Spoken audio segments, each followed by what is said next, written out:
सोचो आपके पास 100 रुपीज हैं, आप एक सैमसंग स्टोर के अंदर जाते हैं, you sign some documents and आप एक ब्रांड न्यू S21 अल्ट्रा के साथ बाहर आते हैं। आपके पास कुछ भी नहीं है but you still go in a Samsung store और आप एक ब्रांड न्यू S21 अल्ट्रा के साथ बाहर आते हैं। That's BNPL model. In first scenario that might be an EMI और a loan given by your bank itself. But in second scenario, it was a full and final payment made by a fintech firm. Buy now, pay later model एक बहुत बड़ा scam है. Post pandemic, online transactions are growing. E-commerce have been able to show its fullest capabilities right now. Live streaming commerce is actually growing at the moment. Still, buy now, pay later has got the concept of splitting larger payments into a smaller chunks are more manageable for consumers. See, Indian consumers के लिए this is not the right thing.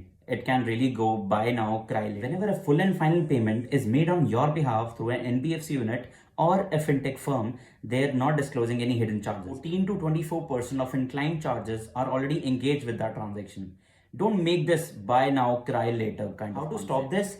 Demark your needs and wants. What to buy and what not. Like this video, subscribe to my YouTube channel, and follow me on Instagram.